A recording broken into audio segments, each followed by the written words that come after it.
आज की इस चर्चा में आपका स्वागत है।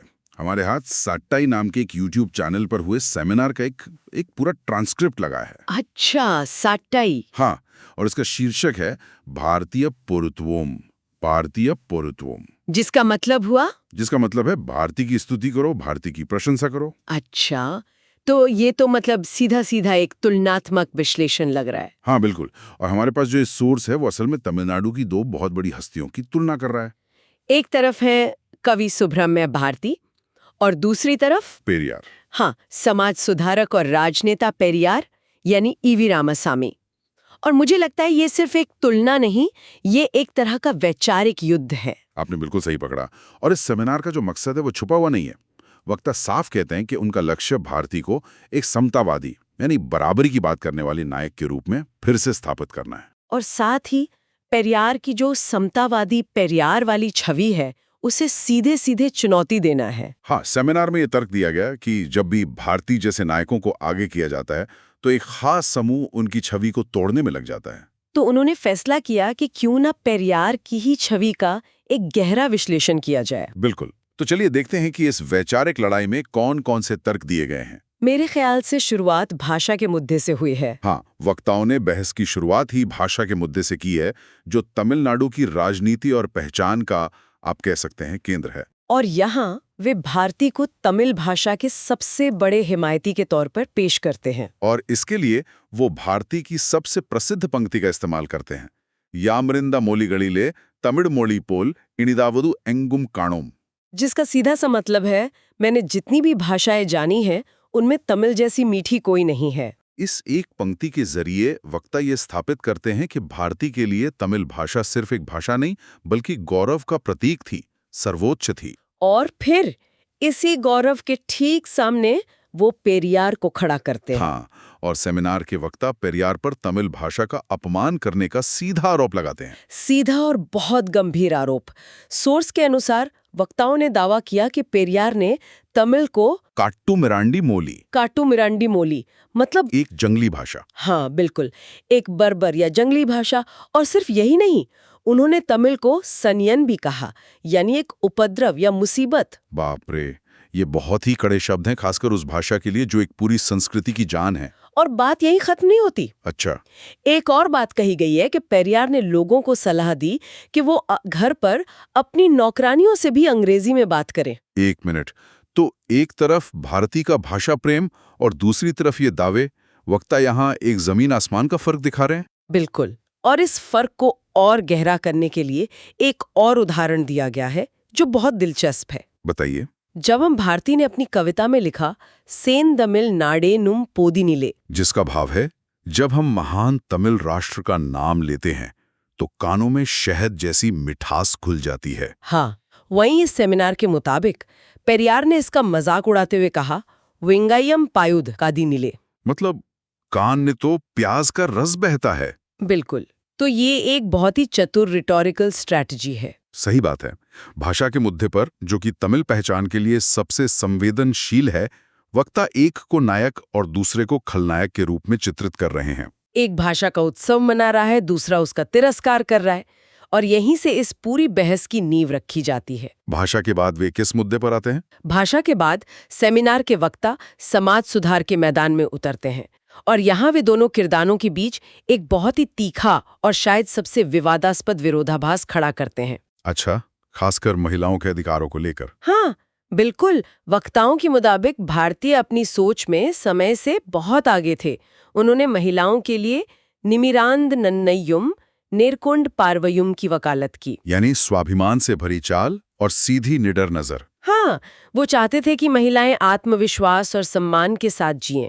उन्होंने यहाँ तक लिखा कि अगर इस दुनिया में महिलाओं को आज़ादी नहीं है तो इस दुनिया को तबाह हो जाना चाहिए। ये उस दौर के हिसाब से वाकई बहुत क्रांतिकारी विचार हैं। और सिर्फ इतना ही नहीं, सोर्स में ये भी जिक्र है कि भारतीय अपनी पत्नी चेलम्मा को देवी का रूप मानते थे, और उन्होंने विवाहित महिलाओं को पति के अलावा दूसरे पुरुषों से दोस्ती करने के अधिकार का भी समर्थन किया था। ये तो आज भी कई लोगों के लिए पचाना मुश्किल होगा। बिल्कुल, और वहीं दूसरी तरफ पेरियार के विचारों को वक्ता पूरी तरह से, आप कह सकती हैं, महिला विरोधी बताते हैं। कैसे? उनका दावा है कि पेरियार ने महिलाओं को पुरुषों की नकल करने की सलाह दी, जैसे पुरुषों की तरह बाल कटवा लो, उनके जैसे कपड़े पहनो। और वो गर्भाशय वाली बात। हाँ, और यहाँ तक कि अपने गर्भाशय को ही निकलवा दो। सोर्स में तमिल मुहावरा इस्तेमाल हुआ है, करपैये अरुत्तु वीसु। एक मिनट, अब गर्भाशय निकलवा देने की सलाह, ये तो आज के दौर में भी एक बहुत ही रेडिकल बयान है। बिल्कुल। क्या सोर्स इस पे कोई और जानकारी देता है कि उन्होंने ऐसा क्यों या किस संदर्भ में कहा था? हाँ, सोर्स के वक्ता इसका संदर्भ ये बताते हैं कि पेरियार का मानना था कि बच्चे पैदा करना महिलाओं के लिए एक बोझ है और इससे मुक्त होकर ही वे सच्ची आजादी पा सकती हैं। और वक्ताओं का इस पर क्या कहना है? वक्ताओं का आरोप है कि ये सोच महिलाओं को उनकी स्त्री पहचान से ही दूर करने की कोशिश थी। और एक मिनट, उनका ये भी आरोप है कि इसी विचारधारा ने बाद में एलजीबीटी समुदाय की नींव रखी। हाँ, ये एक बहुत बड़ा और साफ कहूं तो विवादास्पद दावा है जो वो करते हैं। और बात यहीं नहीं रुकती, एक और बेहद निजी और चौंकाने वाला आरोप है। अपनी पत्नी नागम्माई के बारे में। हाँ, कि पेरियार ने अपनी ही पत्नी नागम्माई का परिचय लोगों से एक दासी यानी नौकरानी के तौर पर करवाया था। और जब उनकी मृत्यु हुई तो उन्होंने कथित तौर पर लिखा कि उन्होंने एक गुलाम अडिमई खो दिया है। किसी भी सार्वजनिक व्यक्ति पर ऐसा आरोप उसकी पूरी विरासत पर सवाल खड़ा कर देता है। बिल्कुल, और यही पैटर्न हमें जाति व्यवस्था के मुद्दे पर भी देखने को मिलता है। अच्छा। वक्ताओं का कहना है कि भारती ने साफ साफ लिखा, सादिगढ़ इल्लैडी पापा, यानी कोई जाति नहीं होती बच्ची। उन्होंने सिर्फ कहा नहीं, करके भी दिखाया। हाँ, उन्होंने एक दलित व्यक्ति कनकलिंगम को जनेऊ पहनाया, जो उस समय एक बहुत बड़ा क्रांतिकारी कदम था। उनकी वो बिल्लियों वाली कविता भी बहुत मशहूर है, जिसमें अलग अलग रंग की बिल्लियां हैं, लेकिन संदेश साफ है। रंग कोई भी हो, जाति एक ही है। ये जातिवाद और नस्लवाद दोनों पर एक गहरी चोट थी। अब इसके सामने पेरियार को रखते हुए वक्ता क्या दावा करते हैं? वक्ता दावा करते हैं कि पेरियार उतने बड़े जाति विरोधी नहीं थे जितनी उनकी छवि बनाई गई है। मतलब? वे आरोप लगाते हैं कि पेरियार ने परैयर, जो कि एक दलित समुदाय है, को शूद्रों के साथ मिलाने का विरोध किया था। तो वक्ताओं की दलील ये है कि पेरियार का जाति विरोध सिर्फ ब्राह्मणवाद के खिलाफ था, वे दलितों के हक में उतने मुखर नहीं थे। हाँ, कुछ ऐसा ही। और यहाँ पर सेमिनार में एक बहुत ही गंभीर आरोप लगाया जाता है, केड़वेड़मणि नरसंहार पर पेरियार की चुप्पी का। बिल्कुल। जो श्रोता इस घटना से वाकिफ नहीं है, उन्हें बता दें कि ये कोई छोटी मोटी घटना नहीं थी। हाँ, ये तमिलनाडु के इतिहास में दलितों पर हुए सबसे भयावह अत्याचारों में से एक माना जाता है। 1968 में 44 दलित खेतीहर मजदूरों, जिनमें ज्यादातर महिलाएं और बच्चे थे, उन्हें एक झोपड़ी में बंद करके एक नायडू जमींदार ने जिंदा जला दिया था। और ऐसे बड़े कांड पर किसी भी समतावादी नेता की चुप्पी का आरोप उसकी पूरी छवि को नष्ट कर सकता है। और वक्ता यही करने की कोशिश कर रहे हैं। तो हमने देखा कि भाषा और समाज सुधार पर वक्ताओं ने कैसे एक खाई बना दी है दोनों के बीच। और सोर्स के अनुसार ये खाई तब और गहरी हो जाती है जब बात देश की आती है, मतलब राष्ट्रवाद की। हाँ, राष्ट्रवाद पर तो दोनों के विचार बिल्कुल विपरीत दिखाए गए हैं। भारती को एक महान स्वतंत्रता सेनानी के रूप में चित्रित किया गया है। वक्ताओं ने बताया कि अंग्रेजी हुकूमत भारती को कितना बड़ा खतरा मानती थी। उन्होंने भारती को अपनी डेंजरस पर्सन यानी खतरनाक व्यक्ति की सूची में रखा था। उन्होंने वंदे मातरम जैसी गीत लिखे और आजादी के लिए लड़ते हुए उन्हें पौंडीचेरी में निर्वासन में भी रहना पड़ा। और पेरियार के बारे में? इसके ठीक उलट सेमिनार के वक्ता पेरियार पर आरोप लगाते हैं कि उन्होंने अंग्रेजों से कहा था कि भारत को आजादी मिले तो मिले, लेकिन मद्रास प्रेसिडेंसी को आजादी न दी जाए। क्या? हाँ, उसे सीधे रानी के शासन में ही रहने दिया जाए। ये एक तरह से उन पर अलगाववाद और ब्रिटिश समर्थक होने का आरोप है। और सोर्स में एक और दावा है कि पेरियार ने हिंदी विरोधी आंदोलन में हिस्सा लेने वाले छात्रों और युवाओं को गुंडा कहा था। हाँ, ये भी बड़ा अजीब है, क्योंकि पेरियार को तो हिंदी विरोधी आंदोलन का एक बड़ा चेहरा माना जाता है। बिल्कुल। वक्ता इन्हीं विरोधाभासों को सामने रखकर ये तर्क दे रहे हैं कि पेरियार का राष्ट्रवाद संदिग्ध था। तो एक तरफ देश के लिए सब कुछ कुर्बान करने वाला कवि है, और दूसरी तरफ वक्ताओं के अनुसार एक ऐसा नेता जो ब्रिटिश शासन को बनाए रखना चाहता था। और ये विरोधाभास सिर्फ विचारधारा तक ही सीमित नहीं है ना? नहीं, ये व्यक्तिगत ईमानदारी तक भी जाता है। ये एक और अहम पहलू है। भारती को एक त्यागी और निस्वार्थ व्यक्ति के रूप में प्रस्तुत किया गया है, जो भयानक गरीबी में जिया। हाँ, और वक्ता इस बात पर जोर देते हैं कि जब भारती की मृत्यु हुई तो अंग्रेजों के खौफ से उनके अंतिम संस्कार में सिर्फ 14 लोग शामिल हुए थे।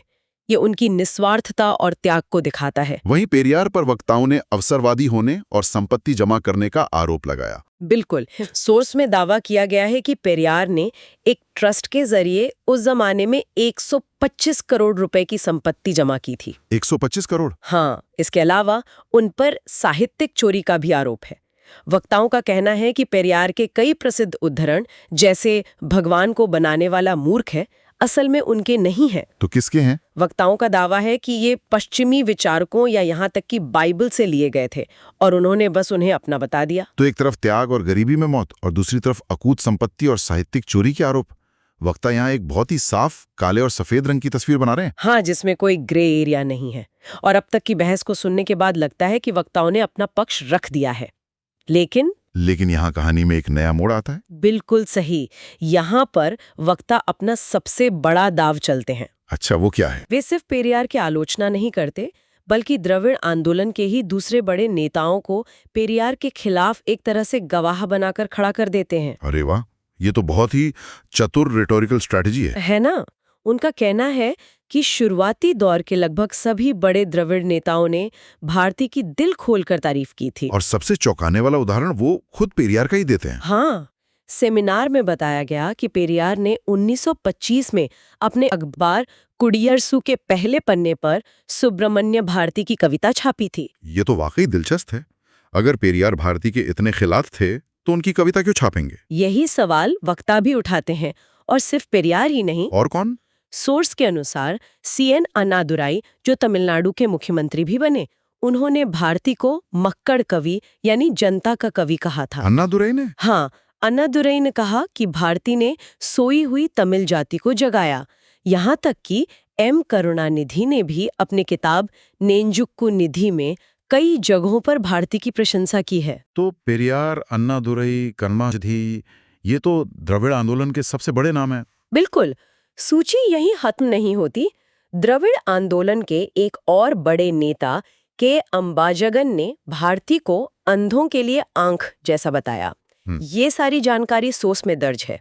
तो फिर यहीं पर वक्ता अपना अंतिम और सबसे बड़ा सवाल पूछते होंगे। हाँ, बिल्कुल। उनका तर्क ये है कि अगर द्रविड़ आंदोलन के इन सभी संस्थापकों ने भारती की प्रशंसा की, तो आज के दौर में भारती की तारीफ करने वालों को RSS का एजेंट या हिंदुत्ववादी क्यों कहा जाता है? आपने बिल्कुल सही पकड़ा। ये सवाल इस सेमिनार के पूरे तर्क का निचोड़ है। ये सवाल वास्तव में उस राजनीतिक ध्रुवीकरण की ओर इशारा करता है। हाँ, वक्ता यही स्थापित करने की कोशिश कर रहे हैं कि भारती का सम्मान करना एक ऐतिहासिक द्रविड़ परंपरा रही है और आज इसका विरोध एक नया और राजनीति से प्रेरित विकास है। मतलब वो कह रहे हैं कि असली द्रविड़ विचारधारा तो भारती का सम्मान करती थी। बिल्कुल। तो इस पूरी चर्चा का सार ये है कि ये सेमिनार सुब्रमण्य भारती की छवि को एक समतावादी, राष्ट्रवादी और भाषा प्रेमी नायक के रूप में मजबूत करने की कोशिश है। और ऐसा करने के लिए वे EV रामास्वामी की छवि को हर पैमाने पर खंडित करते हैं। भाषा, महिला अधिकार, जाति, राष्ट्रवाद और व्यक्तिगत ईमानदारी। हाँ, ये एक बहुत ही सुनियोजित प्रयास है। और ये चर्चा हमें दिखाती है कि ऐतिहासिक हस्तियों का मूल्यांकन कभी पत्थर की लकीर नहीं होता, वो हमेशा बदलते रहते हैं। सही बात है। समय के साथ नई पीढ़ियां और नए राजनीतिक दृष्टिकोण इन प्रतीकों को फिर से परखते हैं, उनकी छवियों को चुनौती देते हैं और जरूरत पड़ने पर नए सिरे से गढ़ते भी हैं। ये सोर्स असल में तमिलनाडु में चल रहे इसी प्रतीकों के युद्ध का एक जीता जागता उदाहरण है। वाकई ये सोचने पे मजबूर करता है। जब हम अपने नायकों और विचारकों को याद करते हैं, तो क्या हम उन्हें उनके असली रूप में याद करते हैं, उनकी सारी अच्छाइयों और बुराइयों के साथ? या फिर हम इतिहास से अपनी पसंद के हिस्से उठाकर एक ऐसी कहानी बना लेते हैं जो आज की हमारी राजनीतिक जरूरतों को पूरा करती हो? सोचने वाली बात है।